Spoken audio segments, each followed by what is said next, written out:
Hi everyone, just wanted to touch base today and go over a few things as we're beginning to wrap up the course and getting really close to the end of the term. Um, if you take a look, I'm going to show you on my screen some of what we have left to complete. If you go to our home page on Brightspace, you will see that we have our calendar, which talks about all of the dates and things that are coming up. So the first thing I wanted to briefly talk about is your APA research paper. Um, all of you submitted your proposals, and so I know what you intend to write about. Some of you might deviate from what you originally proposed, and that's totally okay. The main reason we used the proposal was just to get you beginning to think about your topic, think about the resources you'd use. But the point of the APA paper is really to demonstrate a couple of things. One, solid writing skills, the ability to read researched material and rephrase it, rewrite it in your own words using paraphrase techniques, and certainly avoiding anything that would be plagiarism. So you don't want to copy and paste directly or make the writing too much to the original. The goal is to really read the material and write using your own words what you understood. It's an advanced writing skill at the post-secondary level to really be able to read material, comprehend it, and regurgitate it in your own words, but to still give credit by citing all of your sources throughout the paper. The average is 2 to 3 citations per page, so that's just quickly in brackets where the material came from, who the author was, or what the web link was. And then, of course, at the end, to have a full list of the detailed references. The other point is to also format correctly, and format requirements for an SCC are to use the APA standard. So there's several times I've spoke about APA in this course. I've posted links, I've posted resources. Some of the best resources are the NSCC APA pieces that you can get right from Library Services. I also posted an APA sample, which is just a 4-page document that shows how your paper should look set up on a page.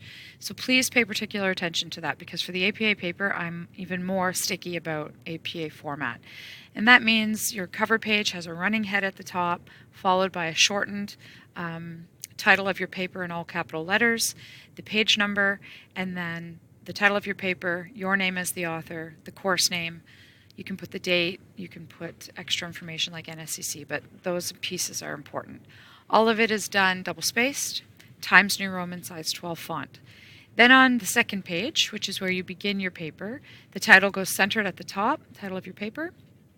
You begin writing by tabbing each new paragraph, tab 1 space, and writing in paragraph format. So a good APA paper shouldn't have bulleted lists and things like that, but rather all written in paragraph form with citations throughout, using research to back up and provide evidence and support for your arguments of your topic.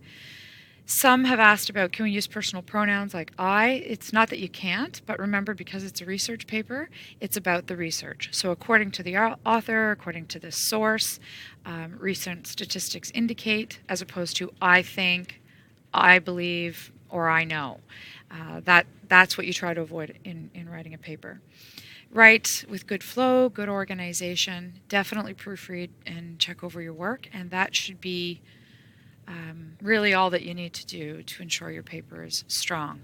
If you have any questions, reach out, but I strongly encourage you to look at the sources and make yours look like the samples that you're looking at. Okay, the second thing I wanted to talk about is your presentations and your interview questions. So let's jump to the interview questions first under content. Those are coming up due December the 1st. So you have a few things that you're doing for this unit. The first thing that you're doing is the discussion post, which is due December 1st, tough interview questions. What are some of the toughest ones you've had to answer, and how do you answer it? This will give all of you some different insights and different suggestions. And then the assignment itself, which is due on December 8th, that is your assignment 6.1. And it's all stipulated for you here.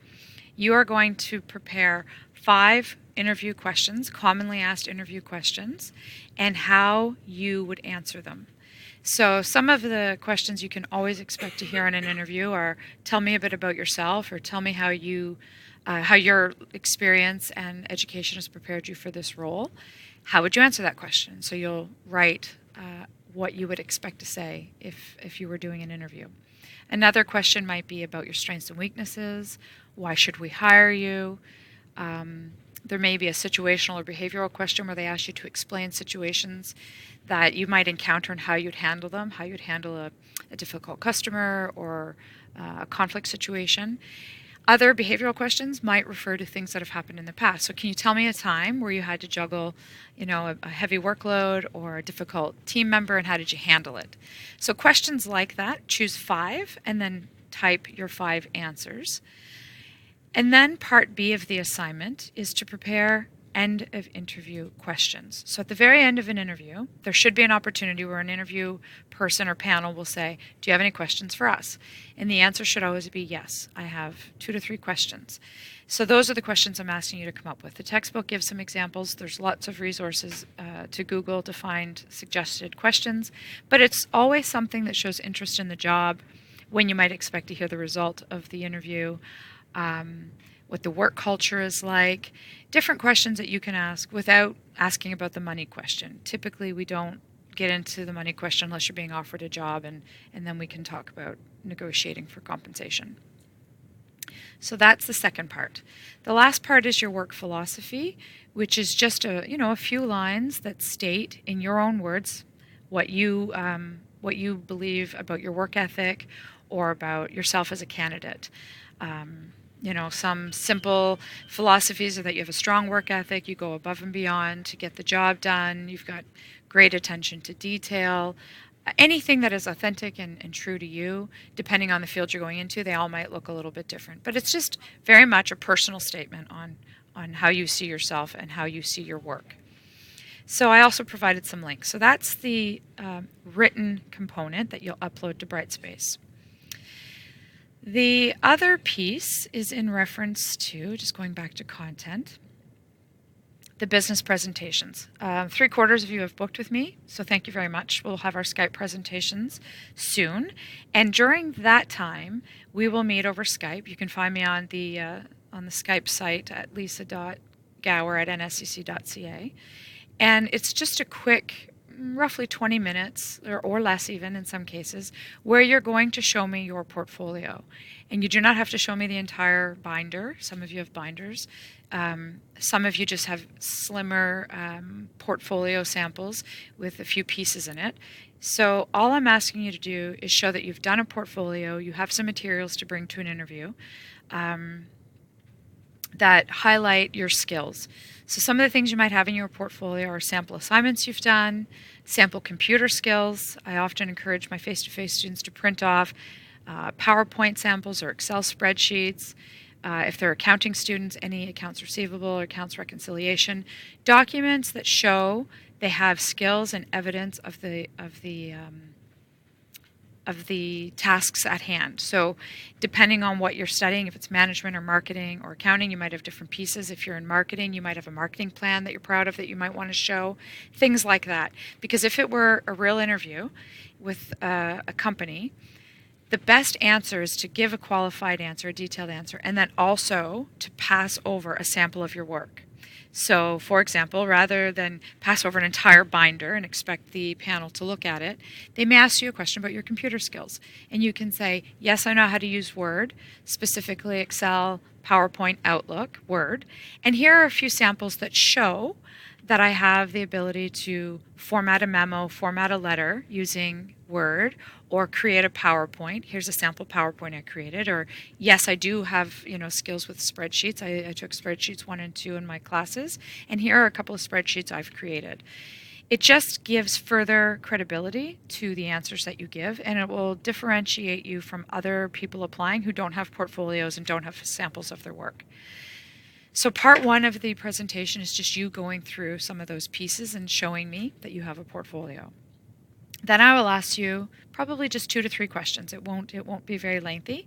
And some of the questions might be, about your career goals or about your skills, or I might reference your work philosophy, so hopefully you've got that ready in advance.